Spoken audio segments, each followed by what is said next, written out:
Hello everyone. तो आइए आज हम लोग स्टार्ट करते हैं क्लास 10th का सब्जेक्ट दैट इज़ इकोनॉमिक्स। ठीक है, तो इसको स्टार्ट करते हैं। जैसे हम लोग अपनी क्लास 12th की जो प्रिपरेशन करते हुए आ रहे हैं, उसी हिसाब से उसी पैरेलल वे में हम लोग क्लास 10th की भी प्रिपरेशन करेंगे। तो ये मेरा सजेशन है आप लोगों के लिए कि कभी भी जो भी हम लोग जो एमसीक्यू की जो सीरीज़ कर रहे हैं, अगर आप लोग अपनी जो कोर टेक्स्ट बुक है उसको पहले आप अच्छे से पढ़ लीजिए लाइन बाय लाइन। उसके बाद अगर आप यहाँ पे एमसीक्यू पाएंगे तो वो ज़्यादा अच्छा हो जाएगा। ठीक है, जिससे कि आपको क्वेश्चन भी क्लियर होगा और जितने जो ऑप्शंस दिए हैं वो भी आपको अच्छे से क्लियर हो जाएंगे। ठीक है, तो बिना टाइम वेस्ट करते हुए स्टार्ट करते हैं। तो सबसे पहला क्वेश्चन हमारे पास, which are the following is a characteristics of a land. ठीक है, तो लैंड की कैरेक्टरिस्टिक्स क्या है? Primary factor of production, movable, destructible, variable. Movable किसी कीमत पे नहीं हो सकता, ठीक है, बकवास दिया हुआ है। डिस्ट्रक्टिबल भी नहीं है और वेरिएबल क्वांटिटी भी नहीं है, तो एक ही हमारे पास ऑप्शन बचता है, that is the primary factor of production. ठीक है, नेक्स्ट हम लोग आते हैं, which of the following factor affect the productivity of the land.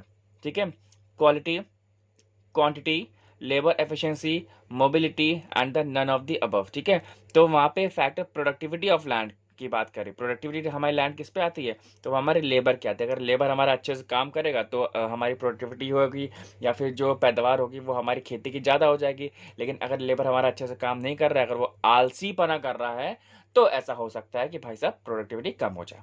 ठीक है, नेक्स्ट हम लोग आते हैं थर्ड नंबर पे, which of the following is a factor affecting the productivity of land. ठीक है, तो ध्यान दे रहे हैं, प्रोडक्टिविटी प्रोडक्टिविटी सभी उसमें आ रहा है। ठीक है, तो अच्छे से आप लोग चैप्टर पढ़ लीजिएगा।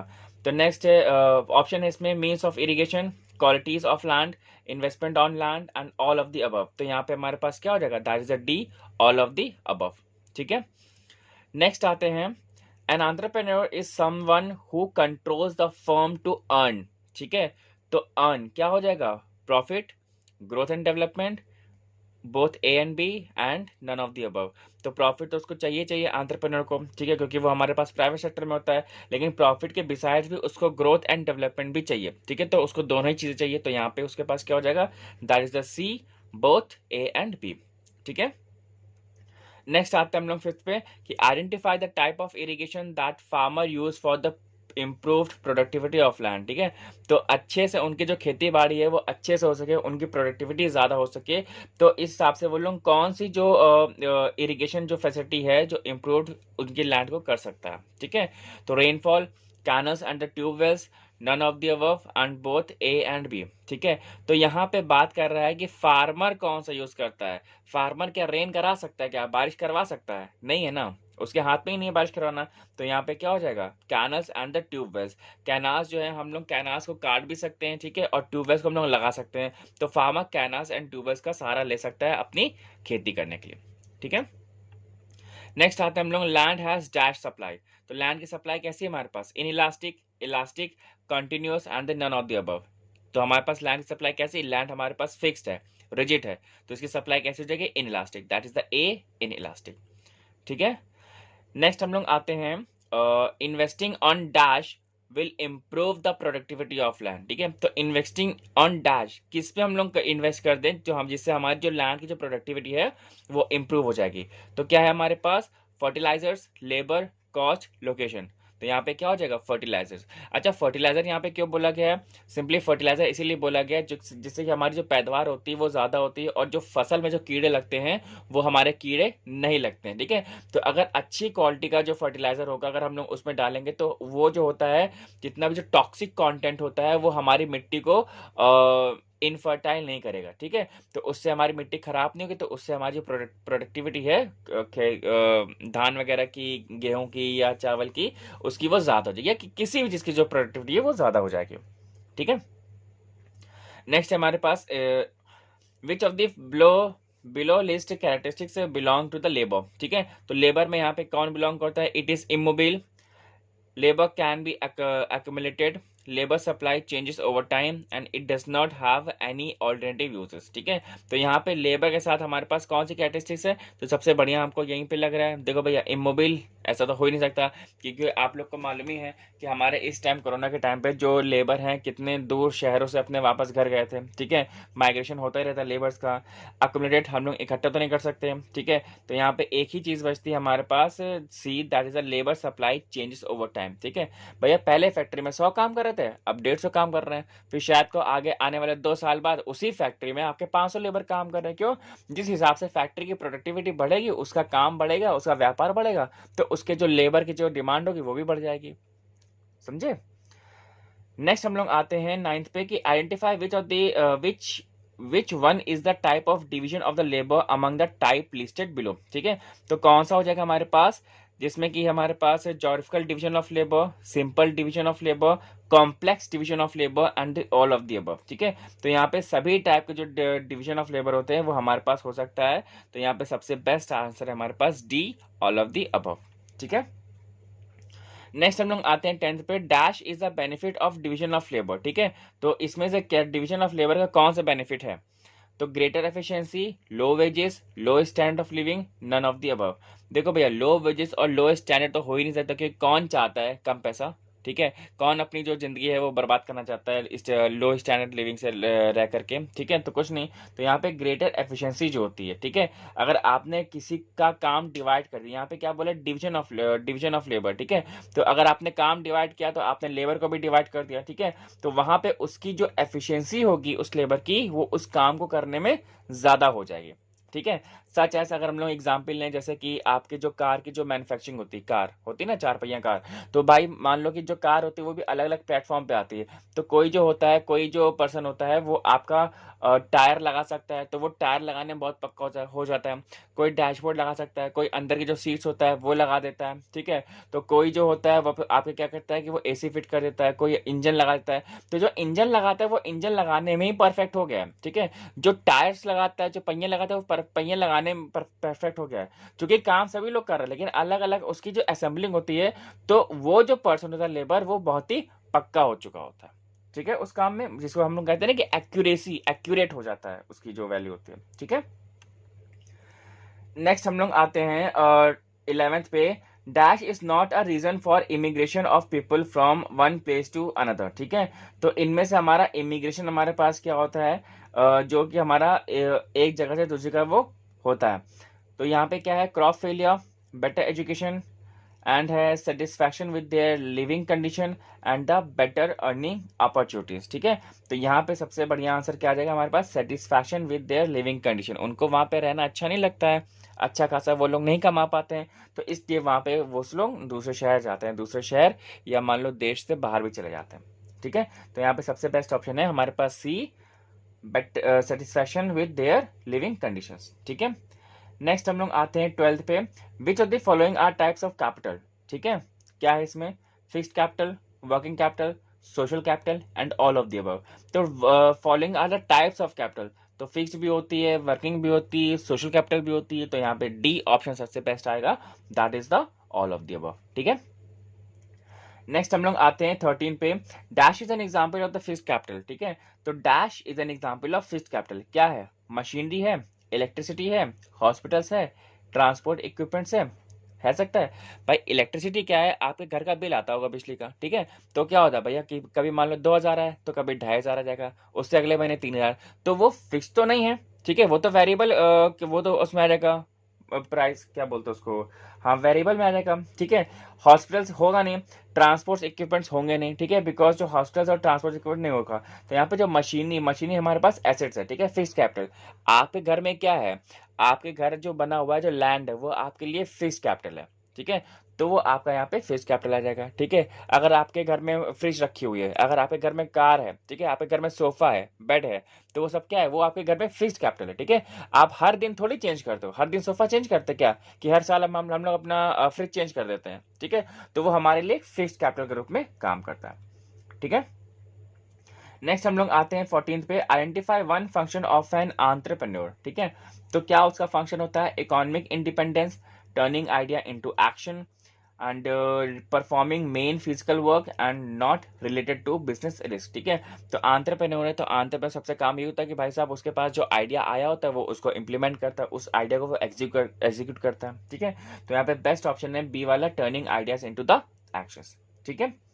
नेक्स्ट हम लोग आते हैं, which of the following statement express a need for capital formation, ठीक है।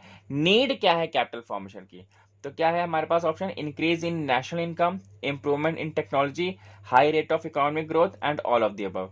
तो यहाँ पे क्या हो जाएगा, दिया क्या हुआ है, which of the following statement express a need for the capital formation, तो यहाँ पे क्या हो जाएगा, that is the C, high rate of economic growth, ठीक है। कैपिटल का जो फॉर्मेशन होता है या जो भी हमारा जो कोशिश होती है, हम लोग यही करते हैं कोशिश कि जो हमारा जो इकोनॉमिक ग्रोथ होना चाहिए वो स्टेट टू स्टेट और नेशन वाइज भी हमारा ज़्यादा होना चाहिए। अगर इकोनॉमिक मतलब कि अगर हमारा पैसों का जो ग्रोथ है या जो इकोनॉमिक ग्रोथ है वो अगर हमारा ज़्यादा हो रहा है तो अल्टीमेटली हम लोग ये समझते हैं कि उस देश में या उस स्टेट में सुख समृद्धि ज़्यादा हो रही है, ठीक है। अब हम लोग यहाँ पे आते हैं असर्शन एंड रीजंस पे, ठीक है। तो मतलब एक असर्शन स्टेटमेंट दी हुई है, एक रीजन स्टेटमेंट दी हुई है, आपको ये बताना है कि जो असर्शन में स्टेटमेंट दिया गया है क्या वो रीजन सही है कि नहीं सही है, ठीक है।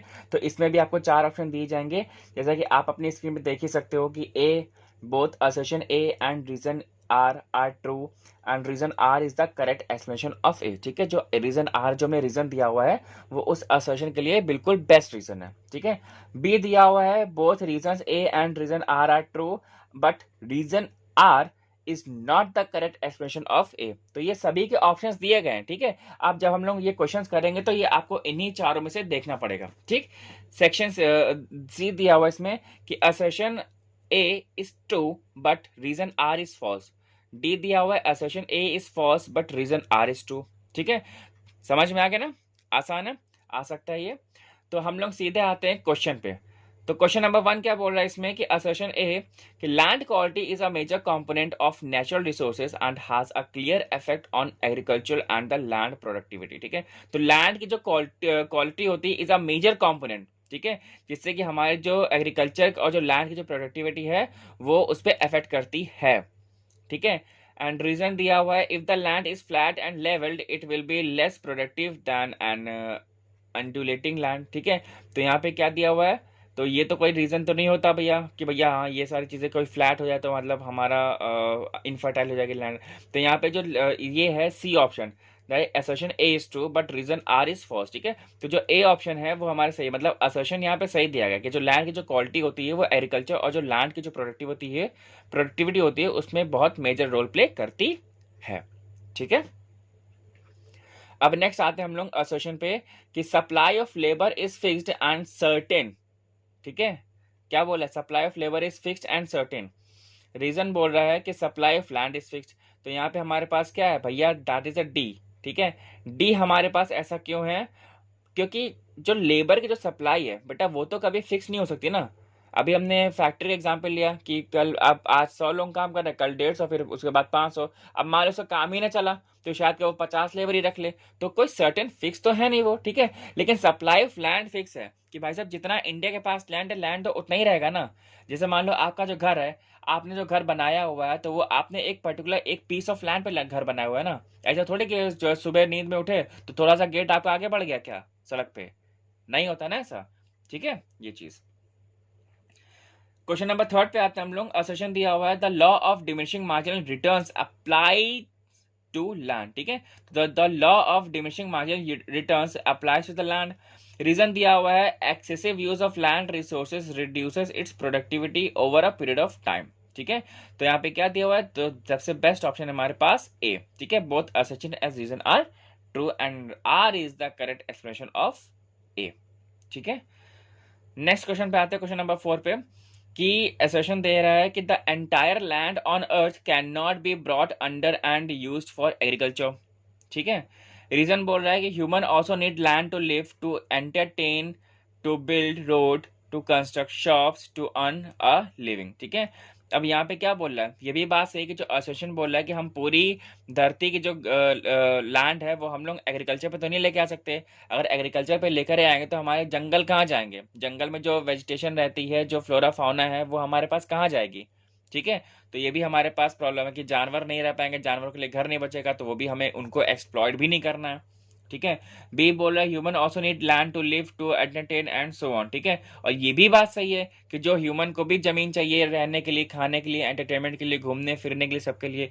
तो यहाँ पे ऑप्शन ए करेक्ट है, मतलब कि यहाँ पे दोनों ही सही है, असर्शन भी सही है और रीजन जो आर दिया हुआ है वो भी हमारा इसका ए का बेस्ट एक्सप्लेनेशन है, ठीक है। अब 5 पे आते हैं, क्वेश्चन नंबर 5 पे कि division of labour is the separation of task in any system to increase production. Reason बोल रहा है कि division of labour makes it more efficient by dividing the task among different individual and thereby simplifying the job each person performs, ठीक है। अभी हम लोग बात कर चुके हैं, जो डिवीजन ऑफ जो लेबर होता है वो उस लेबर की एफिशिएंसी और एक्यूरेसी को और बढ़ाता है, समझ में आया?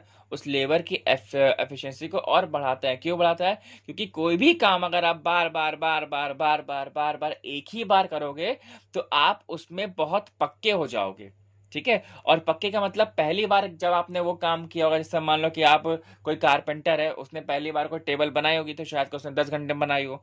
2 बार 3 बार 4 10 टेबल जब उसने बना ली तो उसको टाइम कम लगने लग गया कि भैया अब जो 10 टेबल के बाद अब जब वो 11वीं टेबल बनाएगा तब शायद उसको 5 ही घंटे लग रहे हो। और जब मान लो 100 टेबल बना चुका होगा वो, तो तब शायद को उसको 1 घंटे में वो एक टेबल बना दे। तो मतलब जितना आप ज्यादा काम करते रहोगे तो आपकी एक्यूरेसी उतनी बढ़ जाती है। आपको मालूम है ना कहाँ कहाँ से भैया ठोकना पीटना है, कहाँ से हमें कितना काटना है, तो सब कुछ हमें मालूम होता है, ठीक है। तो दैट ओनली डिपेंड्स कि आप उस काम को कितना ज्यादा बार कर रहे हो। जैसे बोलते हैं ना कि भाई साहब, जैसे कराटे वगैरह में बोलते हैं कि आप 10,000 मूव्स को एक बार प्रैक्टिस करोगे, ठीक है, तो नहीं बन पाओगे, आप उतने पक्के नहीं बन सकते। लेकिन आप सिर्फ एक मूव को 10,000 बार प्रैक्टिस करोगे तो आप उसके मास्टर बन जाओगे, क्योंकि आप उस चीज को बहुत बार प्रैक्टिस कर रहे हो, ठीक है। नेक्स्ट हम लोग आते हैं क्वेश्चन नंबर 6 पे कि complex division of labour is required in an automobile industry as it requires more skilled labour. Reason दिया हुआ है when the production is split up into the different parts and many workers come together to complete the work, but the contribution of each worker cannot be known, it is called the complex division of labor। Ultimately जो अभी हमने समझा है बस same वही है, ठीक है। तो यहाँ पे क्या है कि option A is the correct, मतलब जो दोनों ही ऑप्शन यहाँ पे सही है, ठीक है। नेक्स्ट आता है क्वेश्चन नंबर 7 पे, the labour is not able to get the sufficient diet, as a result their body keeps on becoming weak resulting in the lowering of their efficiency। Reason बोल रहा है कि the labour gets very less wages due to which they can not meet their basic needs due to poverty, they become weak and that affect their efficiency, ठीक है। यहाँ पे ये भी ठीक है, क्योंकि भाई साहब उसको कमजोर पड़ जाएगा तो उसकी एफिशिएंसी पे भी काम आएगा। लेकिन अब जो लेबर होता है, जो दिहाड़ी मजदूर होता है, वो उसको पैसा ही इतना कम मिलता है कि वो अपने जो बेसिक जो नीड्स होती हैं, बेसिक एमिनिटीज होती हैं, वो उसको फुलफिल ही नहीं कर पाता है। तो यहाँ पे ऑप्शन ए बिल्कुल सही होगा, ठीक है। नेक्स्ट हम लोग आते हैं क्वेश्चन नंबर 8 पे, hosiery at Ludhiana, cotton textile in Ahmedabad and Bombay, jute industry in Kolkata and a few examples of geographical conditions, geographical divisions of labor, ठीक है।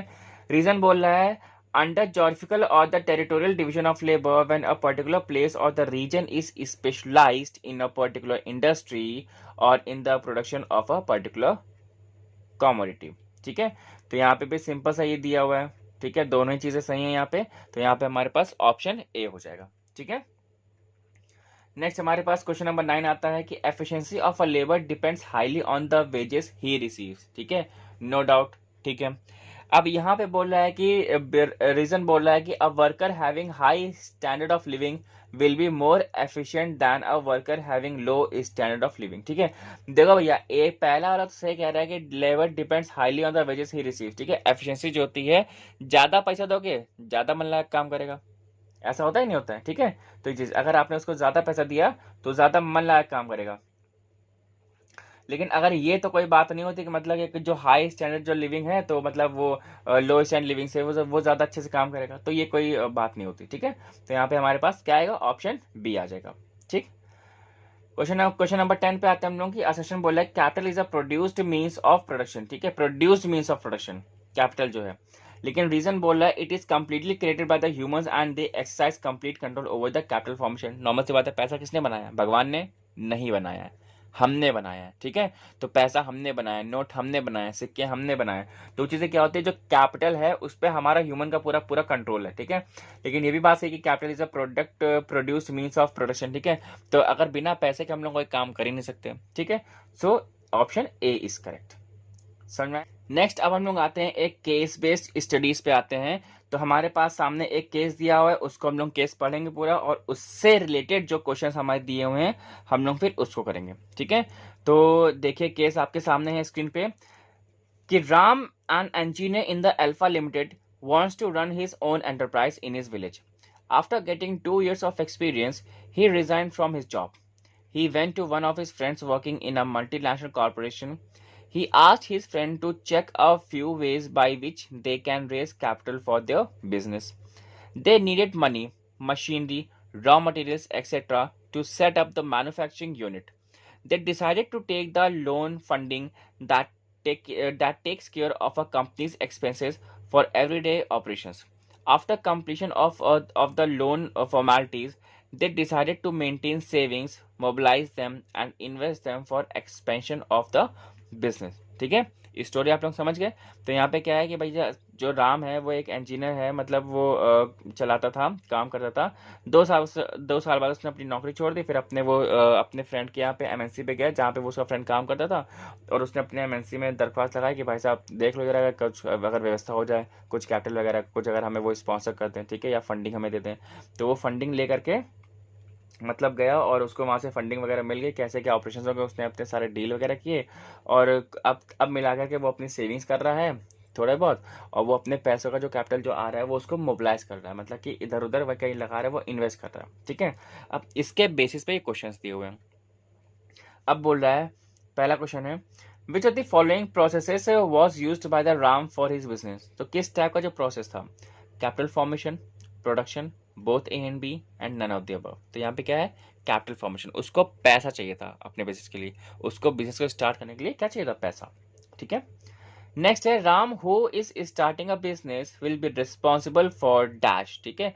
जो बिजनेस स्टार्ट कर रहा है जो राम है, ठीक है, वो किस चीज के लिए रिस्पॉन्सिबल होगा, turning idea into action, setting up the enterprise, managing the enterprise, and all of the above. देखो भैया, आइडिया को भी वो एक्शन में कर रहा है, सेटिंग भी कर रहा है, ठीक है, उसको अपनी दुकान खुद ही लगानी है, ठीक है, और जो मैनेज करना है अपने स्टार्टअप को भी उसको मैनेज ही करना है, ठीक है। तो ये तीनों ही ऑप्शन सही हैं, इसका मतलब कि जो ऑप्शन डी हमारा सही है, ऑल ऑफ द अबव, ठीक है।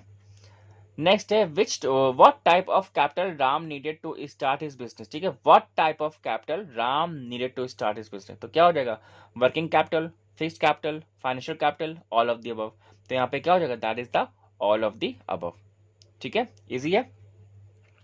नेक्स्ट आते हैं क्वेश्चन नंबर 4 पे कि capital formation is needed for dash, किस चीज के लिए चाहिए, ठीक है, formation of sound infrastructure, increase in national income, ठीक है, देन है improvement in technology, and all of the above, ठीक है। तो यहाँ पे हमारे पास क्या हो जाएगा, that is a D, all of the above, ठीक है।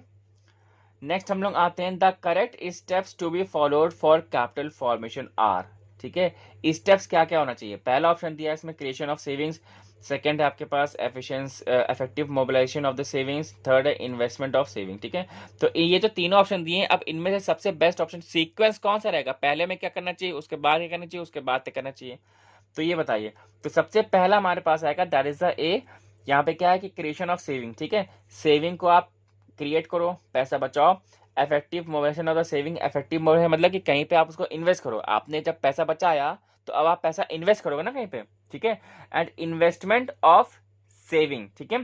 तो अब सेविंग को आप उसको क्या करो, इन्वेस्ट करो, ठीक है, आपने मोबिलाइज किया, पैसा इधर से उधर लेके फिर आप उसको इन्वेस्ट कर दीजिए, ठीक है। तो ऑप्शन ए इज करेक्ट, 1 2 3, ठीक है। ये थी हमारी पहली केस स्टडी। अब नेक्स्ट केस स्टडी पे आते हैं, जरा देखते हैं क्या है।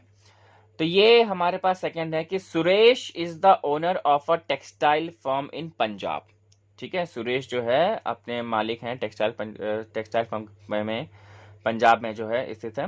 His company hosiery textile private limited is a well known firm for the best quality hosiery clothes.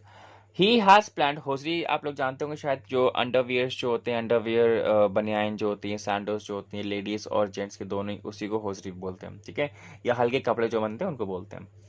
Known, best known for the best quality hosiery clothes, he has planned the workforce in a very organized way and hired labor who were trained and had knowledge of textile industry. His friend Sohan is the owner of a cotton textile company in Ahmedabad. Sohan's firm Super Cotton Private Limited is famous for the quality of its cotton cloths. He has hired labor from all over the country. Many of them were not trained on using the machines for cotton textile. Sohan arranged for the training of all those who were not skilled enough. He divided the force he divided the work into many small steps or processes. Each specialized function is undertaken by an individual or a group of individual leading to the final product. ठीक है, तो आप पढ़ चुके हो, case study आसान थी, अच्छी थी। तो अब इसी के बेस पे हमारे पास क्वेश्चन आने वाला है। तो यहाँ पे पहला क्वेश्चन क्या है कि which method Suresh has adopted to increase productivity of his business. ठीक है, तो कौन सा जो मेथड है वो अपना बिजनेस को प्रोड्यूस करने के लिए या जो प्रोडक्टिविटी है वो करने के लिए वो कर रहा था। तो capital formation, division of labour, both A and B, and none of the above. तो यहाँ पे सुरेश क्या कर रहा था, दैट इज बोथ। ठीक है, तो सॉरी ऑप्शन बी जो आएगा वो हमारे पास हो जाएगा डिवीजन ऑफ लेबर। ठीक है, तो जो लेबर को वो डिवाइड करके अपना वो काम निकाल रहा था। ठीक है, नेक्स्ट हमारे पास which type of division of labour has Suresh opted. ठीक है, ऑप्टेड फॉर, किस टाइप का उसने लेबर को ऑप्ट किया था। तो यहाँ पे क्या है कि simple division of labour, horizontal division of labour, complex division of labour and geographical division of labour. तो यहाँ पे एक ऑप्शन क्या हो जाएगा, D, that is a geographical division of labour. देखो हम यहाँ पे इसकी बात कर रहे हैं सुरेश की, तो सुरेश ने यहाँ पे कैसे किया था, जो जॉग्राफिकल मतलब कि बहुत दूर दूर से लेकर के आया था ना वो। ठीक है, तो यहाँ पे नेक्स्ट हम लोग आते हैं क्वेश्चन नंबर 3 पे, that who is following the division of labour technique in the above scenario. ठीक है, तो कौन है, सोहन है, सुरेश है, बोथ है, नन ऑफ द अबव है। तो यहाँ पे क्या हो जाएगा option, both, Suresh and Sohan दोनों। ठीक है, क्योंकि सुरेश भी वही कर रहा है और सोहन भी वही कर रहा है डिवीजन ऑफ लेबर पे। ठीक है, नेक्स्ट हमारे पास आते हैं, which of the following is an advantage of division of labour. ठीक है, तो इसका एडवांटेज क्या है, मतलब किसका एडवांटेज है डिवीजन ऑफ लेबर का।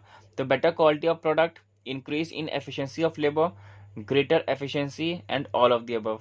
तो यहाँ पे क्या हो जाएगा, सबसे बेस्ट ऑप्शन है हमारे पास D, all of the above. ठीक है, नेक्स्ट 5th क्वेश्चन है हमारे पास, which of the following is a disadvantage of division of labour. ठीक है, तो डिसएडवांटेज जो है हमारे पास लेबर का वो क्या है, तो lack of responsibility, increase in productivity, time saving, increase in skills. तो यहाँ पे क्या हो जाएगा कि लैक ऑफ रिस्पॉन्सिबिलिटी, कि disadvantage of division of labour. तो कोई रिस्पॉन्सिबल नहीं ना, रिस्पॉन्सिबल मतलब क्या हो गया, मान लो किसी ने पहिया गलत लगा दिया और मान लो सीट जो सोफा लगा हुआ है कार में वो गलत लग गया। अब वहां पे भाई साहब रिस्पॉन्सिबल तो आप तब हो गए ना जब आप अकेले इंसान पूरी कार को असेंबल कर रहे हो। कार तो कोई पूरी असेंबल नहीं कर रहा है, वहां पे डिवीजन ऑफ लेबर है। मान लो कार जो है आपके 10 बार में जो 10 प्लेटफॉर्म पे वो आपकी असेंबल होती है, कहीं कार लगता है, कहीं इंजन लगता है, कहीं कवर लगता है, कहीं डैशबोर्ड लगता है, कहीं पे गेट लगते हैं, दरवाजे लगते हैं, फिर कहीं नेटबोर्ड लगता है। ठीक है, तो सब कुछ अलग अलग जगह पे होती है। अब वो कहा भैया हमने तो अपना काम सही किया था, उसने खराब कर दिया, वो क्या उसने तो काम सही किया था, उसने खराब कर दिया। तो मतलब रेस्पॉन्सिबिलिटी वहां पे किसी की नहीं होती है। ठीक है, तो ये चीज समझ में आया। ठीक है, अब एक नेक्स्ट और थर्ड ये है केस स्टडी, जरा इसको भी देख लीजिए कि Sonali has observe that there can be a good market for hand knitted cotton and the woolen trendy garments for small kids up to a age of 3 years. She thought of starting a small enterprise for the same. She also ensured that the enterprise will require 10 to 15 employees or trained workers and an investment of around 2 lakh.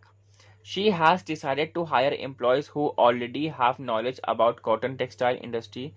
This will help her improving the efficiency of his workforce. As the production will increase if her workforce is trained and skilled.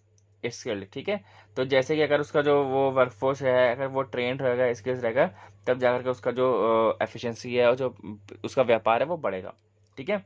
तो इसी में हमारे पास जो पहला question है वो है Sonali can be referred to as dash here. तो यहाँ पे क्या है, एंटरप्रेन्योर है, लेबर है, ओनर है, नन ऑफ द अबव है। तो भाई साहब जब किसी के दिमाग में कोई भी आइडिया आता है, कोई भी आइडिया मतलब कि ये कोई भी कुछ नया भी आइडिया जो पहले ना रहा हो, ठीक है, जो ट्रेडिशन ना चल रहा हो, तो उसको हम लोग बोलते हैं एंटरप्रेन्योर। ठीक है। तो सोनाली यहाँ पे कौन है, शी इज एन एंटरप्रेन्योर। ठीक है। नेक्स्ट हम लोग आते हैं which of the following is a function of an entrepreneur. तो यहाँ पे एंटरप्रेन्योर का फंक्शन कौन सा है, growth and development, turning idea into action, setting up enterprise and all of the above. यही सेम क्वेश्चन हम लोग पहले भी कर चुके हैं। तो ग्रोथ एंड डेवलपमेंट भी उसको चाहिए, आइडिया को भी वो एक्शन में इंप्लीमेंट कर रहा है, एंटरप्राइज को भी सेटअप कर रहा है, ठीक है, और उसको मैनेज भी कर रहा होता है। तो यहाँ पे जो डी ऑप्शन आएगा that is all of the above. ठीक है। नेक्स्ट हम लोग आते हैं विच type of division of labour Sonali has opted for her business. तो किस टाइप का उसने डिवीजन ऑफ लेबर है वो जो है किया है। तो यहाँ पे क्या है, पहला horizontal division of labour, complex division of labour, simple division of labour and none of the above.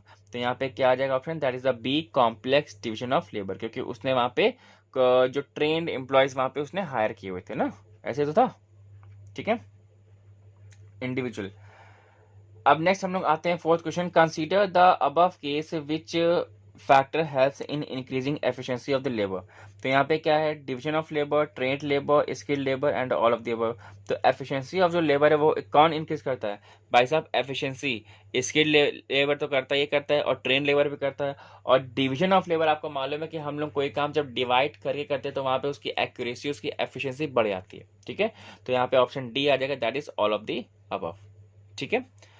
Next हम लोग आते हैं who will be responsible for facing the business risk. ठीक है, बिजनेस रिस्क जो है उसको कौन रहेगा, फेस करेगा उसको, Sonali, employees, both, none of them. भाई साहब सोनाली जो है ना मालिक है, एंटरप्रेन्योर है। तो जो एंटरप्रेन्योर होता है that bears the huge amount of risk. ठीक है। तो जितना भी जो रिस्क रहेगा वो सोनाली ही बियर करेंगे। क्यों, भाई साहब बिजनेस चल भी सकता है, बिजनेस नहीं भी चलेगा, ठीक है, उसको नुकसान हो जाएगा। तो एम्प्लॉय क्यों, एम्प्लॉय को थोड़ी हो जाएगा, क्योंकि वो तो नौकरी कर रहा है ना, वो तो सोनाली के अंडर में है, उसका मालिक कौन है, सोनाली है। तो यहाँ पे जो भी अगर प्रॉफिट ज्यादा होगा तो सोनाली को प्रॉफिट होगा, लेकिन अगर लॉस होगा तो भी वो सोनाली को ही होगा। ठीक है। आई होप कि आपको ये जो सीरीज है ये अच्छी लगी हो वीडियो, और अगर अच्छी लगी तो प्लीज लाइक कर दीजिएगा और अपने फ्रेंड्स के साथ शेयर करिए ताकि वो भी इस MCQ सीरीज का वो बेनिफिट उठा सके। ठीक है। आगे मिलते हैं नेक्स्ट वीडियो में, till then bye bye and thank you very much.